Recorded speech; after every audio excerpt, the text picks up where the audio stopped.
The rain hadn't stopped for 3 days in Hollow Creek, turning the dirt roads into veins of black mud.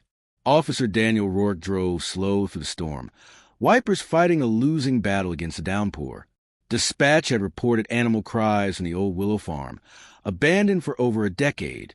When Daniel stepped out, the sound pierced through the rain. A German shepherd, soaked to the bone, whining beside a shattered cradle on the porch. Its eyes weren't wild. They were grieving. Something deep inside Daniel twisted, because the dog wasn't guarding the cradle. It was mourning what was inside. The old willow property sat on the edge of Hollow Creek, with the forest pressed too close and sunlight rarely reached the ground. Daniel's flashlight cut through the mist as he stepped closer, boots sinking into mud. The German shepherd lifted its head, ears twitching, tail tucked between its legs. "Easy there, boy," Daniel murmured, lowering his voice. "It's okay." The beam of light caught the dog's collar, leather cracked with age, with a small rusted tag that read Luna. He crouched down. "Luna, are you hurt?" The dog whimpered again, pawing at the cradle. It was splintered, one side broken clean off as if it had been hurled or kicked.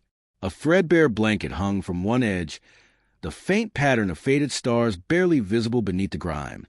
Daniel's breath clouded in the cold air. He reached forward and lifted the blanket with careful fingers. Inside lay a small doll, its porcelain face cracked, one glass eye missing. The other stared up at him, cold, unblinking, almost accusing. Daniel swallowed hard. He'd expected something worse, but the sight still unsettled him. The cradles would smell of rot, of time and rain and neglect. But Luna's behavior wasn't right. She didn't calm when he showed her the doll. Instead, she barked sharply, stepping back, then pawing again, this time at the floorboards near the porch rail. "Something under there?" Daniel muttered.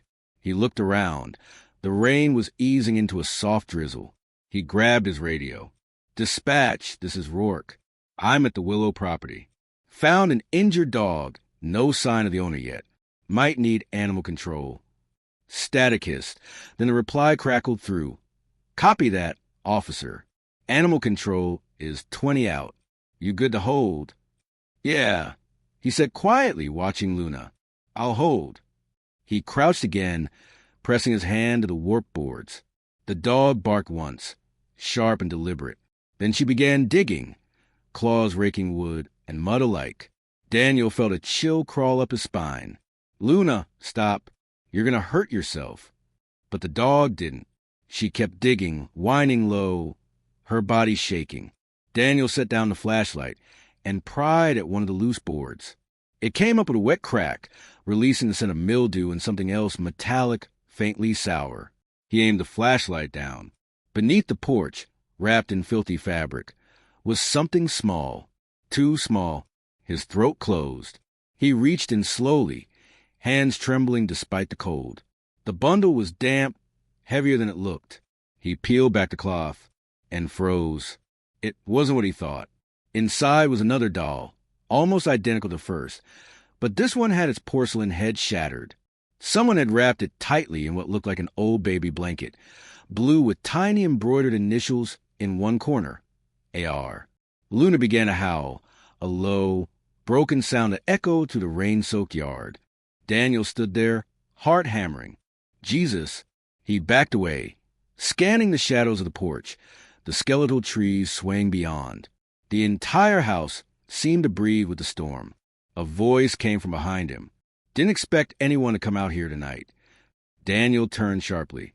A man stood at the edge of the drive, rain dripping from his hat brim. Middle-aged, gaunt, face lined like old leather. "Evening," Daniel said cautiously. "This your property?" The man gave a crooked smile. "Used to be. Name's Hollis. My sister owned it before she left." His gaze drifted toward the porch. "What are you doing out here?" "Got a call about a dog," Daniel said. "Found her here." "Know anything about her?" Hollis's eyes flicked to Luna. "That's May's dog." "May!" "My sister." Hollis's jaw tightened. "She lived here with her kid. Until the night she disappeared." Daniel studied him. "When was that?" Hollis shrugged. "About 12 years ago." The number sank in. 12 years. You mind if I take a look inside? Daniel asked. Hollis hesitated. Ain't much left to see. House is falling apart. I'd like to see anyway. After a long pause, Hollis nodded and stepped aside. Suit yourself. Luna followed Daniel to the door, staying close to his leg. The hinges groaned when he pushed it open. The smell hit first: mildew, damp wood, faint traces of smoke. His flashlight swept across dust-covered furniture, a collapsed ceiling beam, water stains crawling down the walls like veins. Place got hit by lightning a few years back, Hollis muttered from behind. Never fixed it. Daniel stepped into what had once been the living room. A child's drawing was still pinned to the wall, paper curled with age. Crayon stick figures, a woman, a dog, and a little boy between them. Mommy, Luna, and me written in shaky blue letters. Daniel's chest tightened. Your sister had a son? Yeah, Hollis said quietly. Adam. Kid was 6 when they vanished. Folks said she ran off with him. But he trailed off. May wasn't the type. Daniel crouched near the drawing, his flashlight catching a faint smear beneath it, brownish red, faint but distinct. He reached out, scraping his finger along the wall. Old blood, maybe.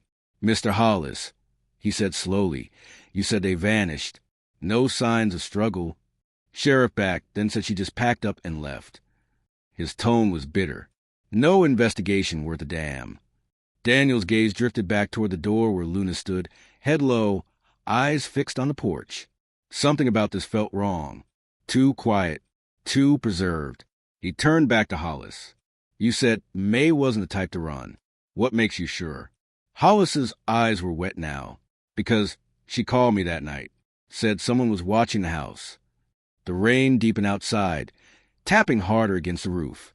Daniel's pulse thudded in his ears. What do you mean, watching the house? She said a car had been parked near the tree all day. Thought it was the same one that followed her home from town. Did you come out?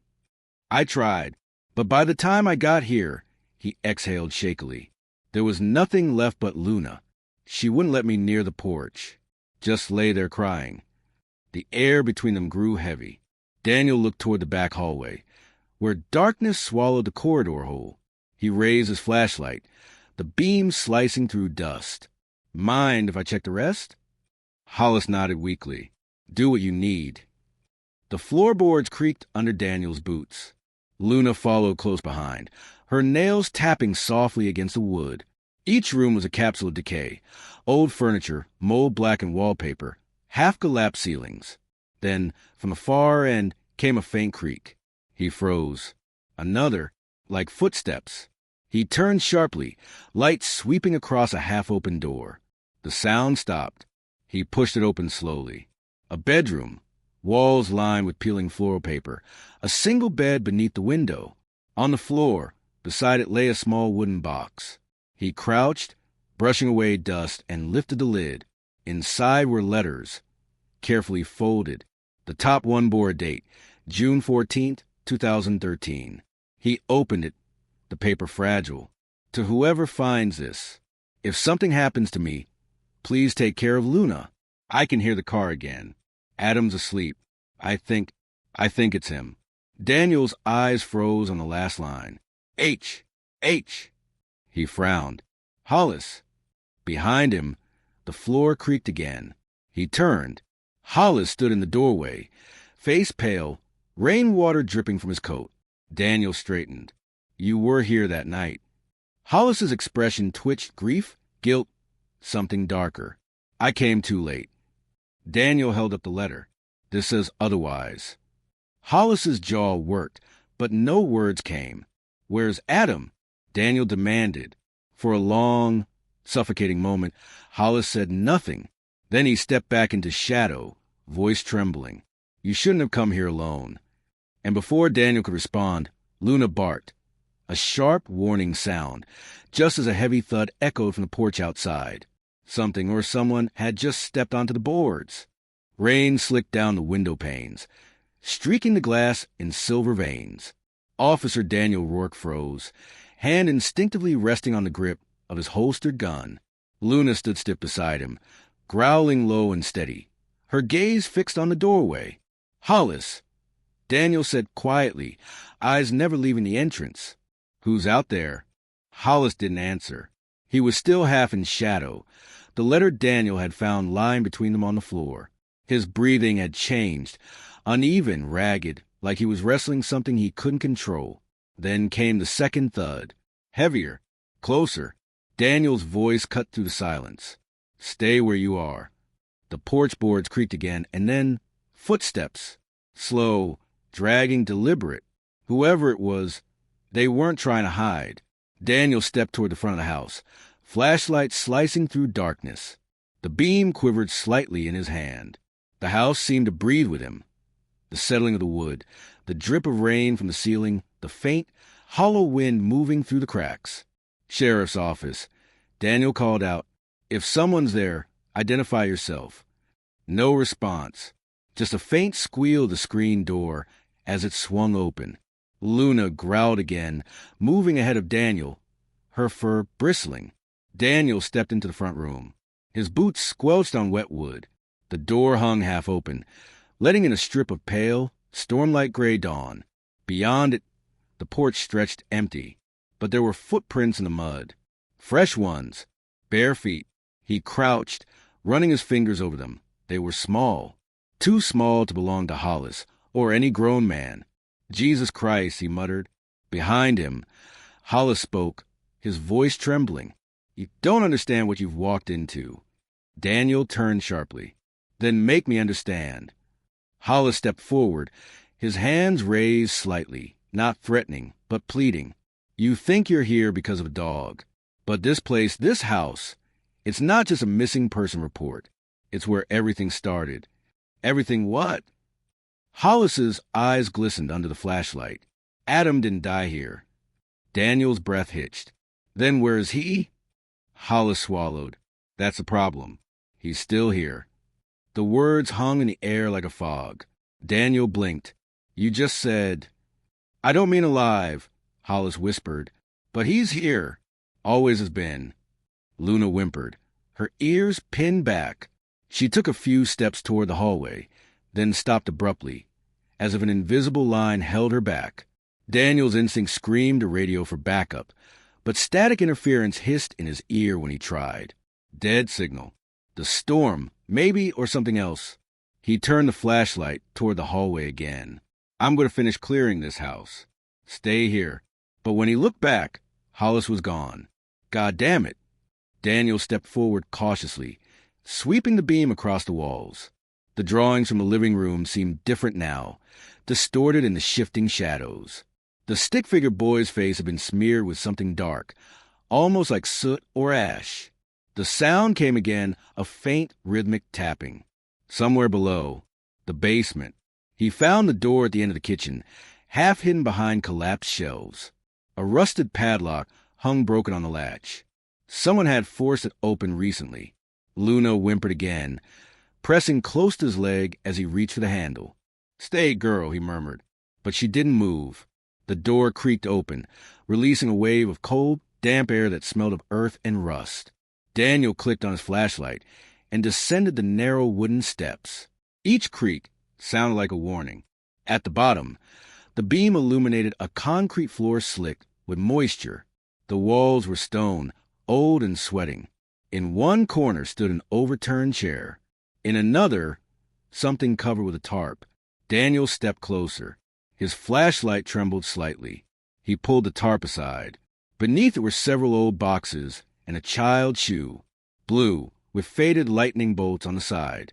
Daniel felt the air leave his lungs. He picked it up carefully, mud flaking from the sole. It was small enough to fit in his palm. Then Luna began barking again, sharp, frantic. Her paws scraped at a section of the floor near the far wall. Daniel followed her gaze. The flashlight beam revealed a square cut in the concrete, a trapdoor. He crouched, running his hand over the edge. The hinges were rusted, but the handle had been wiped clean recently. He hesitated, the storm whispering above him through cracks in the ceiling. His instincts screamed, "Don't open it." But he did. The hinges groaned as the door lifted. A deeper darkness waited below, thick and cold. He aimed the light downward. A small space, no larger than a crawl area. And in the center, something pale. Bones. Tiny ones. Wrapped in the same star-patterned fabric as the cradle blanket outside. Daniel's throat closed. Oh, God! He sank to his knees. The light caught something else. A rusted pendant hanging from the beam above the remains. The name engraved on it read Adam. Luna let out a long, trembling whine and lowered herself to the ground beside him, head pressed against her paws. Behind Daniel, the basement stairs creaked. He turned quickly, flashlight sweeping upward. Hollis stood there, face ghost pale. "You found him," he whispered. Daniel stood, voice shaking with anger and disbelief. What the hell happened here? Hollis didn't move. His eyes darted to the bones, then back to Daniel. "I tried to bury the truth. I thought it would end." "You did this." "No," Hollis said, almost a sob. "Not me. May." Daniel froze. "What?" "She wasn't herself that night," Hollis said. "She'd been hearing things, voices over the baby monitor, whispers from the woods. She thought someone was coming for Adam. When I got here, she was—" He broke off, staring at the floor. She was holding him, rocking him, but he wasn't moving. Daniel felt the room tilt, his heartbeat echoing in his ears. "And you, what did you do?"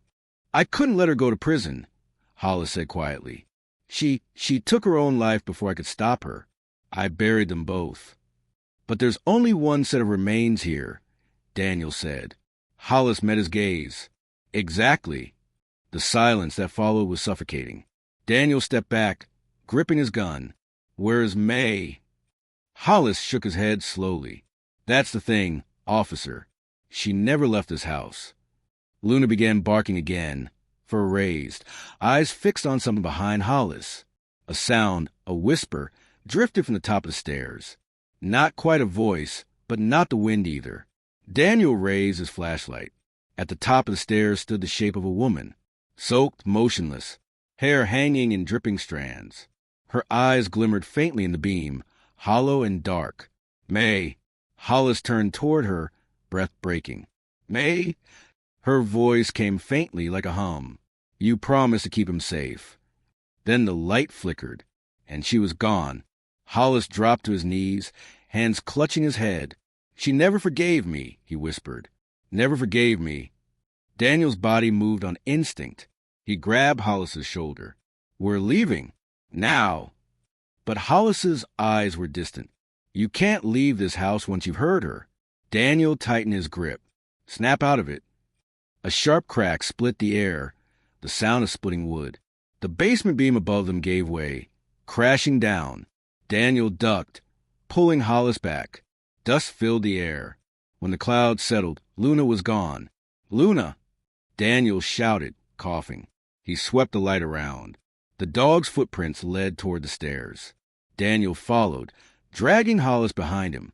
They emerged into the kitchen, where rain and wind poured through shattered windows. The house seemed to groan around them. Luna stood by the broken cradle, staring at it.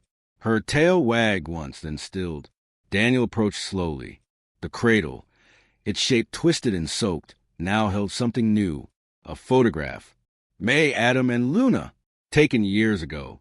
The same blue blanket wrapped around Adam in the picture. Daniel picked it up, water dripping from the edges. The image was cracked, but May's smile was unmistakable. Behind him, Hollis whispered, "She's letting him go." And before Daniel could turn, a low rumble filled the house. The floor trembled once, then stilled. Outside, the storm began to break. For the first time that night, the silence felt almost peaceful. Daniel knelt beside Luna, scratching behind her ears. Her eyes were soft now, almost relieved. He looked at the broken cradle, at the photograph, at the quiet that had settled over the house like a prayer. And for a moment, he swore he heard a child's laugh, light, fleeting, carried away by the wind. By dawn, the storm had thinned to a steady drizzle. The house stood quieter now, its soaked timbers sighing as if exhaling years of grief. Officer Daniel Rourke sat on the porch steps, uniform drenched, radio still dead. His flashlight lay beside him, beam flickering weakly across the muddy yard. Luna lay near his boots, her head resting on her paws. Every few seconds, her ears twitched, listening, waiting. Behind them, the willow house creaked softly, as though settling after something too long buried had finally been released. Hollis sat on the porch edge, face gray in the weak morning light. He looked older, like the years he'd hidden from had suddenly caught up to him. Neither spoke for a while. The rain's rhythm was the only sound between them. Finally, Daniel said quietly, "You buried the truth, not just your sister. You buried everything." Hollis didn't look at him. "I thought I was protecting her." Daniel studied him, jaw tight. "Protecting her doesn't mean lying to everyone else. A kid died here, Hollis. A mother, too." Hollis's eyes stayed fixed on the broken cradle. "You think I don't live with that every day? You think there's a night I close my eyes without hearing her voice?" Daniel sighed. His anger had nowhere left to go. The man beside him wasn't a monster, just broken in a way that made monsters possible. The dog let out a low, uneasy whine. Daniel followed her gaze. Inside the house, through the open door, faint movement stirred in the shadows. A slow, deliberate swaying motion. The cradle.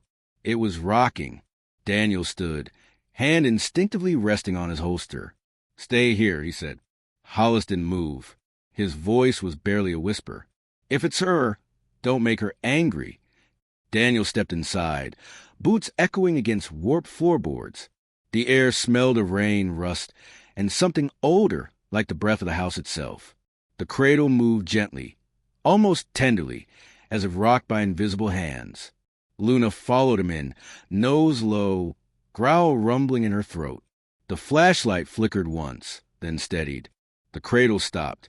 Daniel took another step closer. Something lay inside the cradle now, small and pale beneath the threadbare blanket. He reached down, hesitated, and lifted it. A photograph, different from the one before. This one showed May sitting in that same chair, baby in her arms, sunlight falling across her face.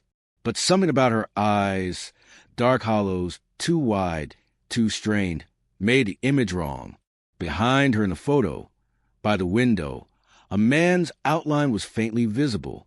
Tall, lean, wearing a sheriff's uniform. Daniel froze. He turned the photograph over. Faded ink scrawled across the back read. He said he'd keep us safe. The date, the night of their disappearance. Daniel's pulse hammered. He stared at the photo again, the uniform clearer now that he saw it. Familiar cut, same Hollow Creek badge. Same as the one he wore. "Who?" His voice trailed off. Then it clicked. The sheriff 12 years ago. Sheriff Halbrogan. Daniel had seen his picture 100 times in the station hallway. Retired after May's case. Everyone said he'd done his best. Luna barked sharply, snapping Daniel out his daze. A sound upstairs. A slow, dragging step across the floor. Daniel raised his gun, sweeping the light toward the staircase. "Hello." The floorboards above groaned. He climbed slowly, each step creaking beneath his weight. Luna stayed behind, growling softly. At the top, the hallway was dim. A door stood slightly open at the far end, the one with peeling white paint. A faint humming came from inside, rhythmic and fragile. A lullaby. Daniel pushed the door open with the barrel of his gun. The room was nearly empty, just the old rocking chair facing the window. And in that chair sat a figure, turned away from him, shoulders thin beneath a soaked nightgown. "May!" he said quietly. The humming stopped. The chair rocked once more, then still. Daniel's voice dropped to a whisper. "If you can hear me, I'm sorry. What happened here? It wasn't your fault." The figure's head tilted slightly. Wet hair shifted just enough for him to see a pale cheek, then a hollow eye socket where one eye should have been. "He promised," she whispered. Daniel's stomach twisted. "Who?" The voice came again, trembling with fury and grief. The man with the badge. The room grew colder. Behind him, a picture frame slid off the wall, shattering on the floor. Another followed, then another. Each frame held faces, May, Adam, Luna, and one by one they fell until the final frame hit the ground and cracked open. Inside it was another photo. May standing beside Sheriff Brogan, both smiling in front of the Willow farmhouse. Daniel felt the blood drain from his face. He said we were safe. Her whisper came closer now, though she hadn't moved. Daniel backed toward the hall, voice shaking. May, he's gone. He can't hurt anyone now. But she only whispered one word, and it hit him like a physical blow. Liar. The lights flickered once more, then died completely. A hand brushed his shoulder, cold, damp, impossibly light. Daniel flinched back, flashlight tumbling from his grip and clattering down the stairs. He stumbled after it, nearly tripping on the final step. When he turned, the hallway above was empty. Luna was barking now, wild and desperate. Hollis stood in the doorway, face streaked with tears. She knows the truth, he said. It wasn't just her husband. It was Brogan.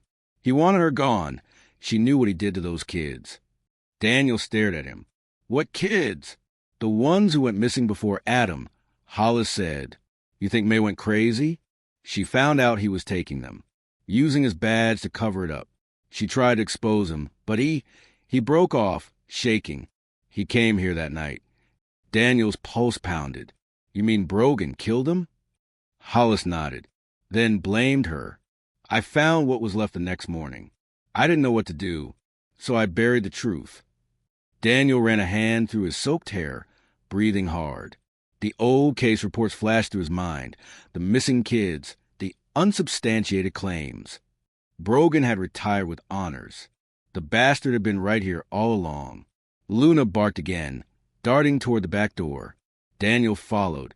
She led him through the yard to the woods behind the house, where the storm had churned the soil into thick mud. She began digging furiously near an old oak tree. Hollis! Daniel called. What's buried here? Hollis didn't answer. He just stood there, eyes empty. It's where I laid her down.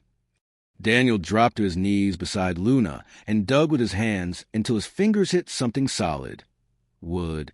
An old box. He pried it open. Inside were newspaper clippings, old cassette tapes, and a small revolver. The clippings all mentioned missing children from nearby towns. Cases closed without arrests. The top tape was labeled, May Willow, March 2013. Daniel pulled it out and held it to the weak dawn light. Hollis whispered. She recorded everything. Daniel looked up at him.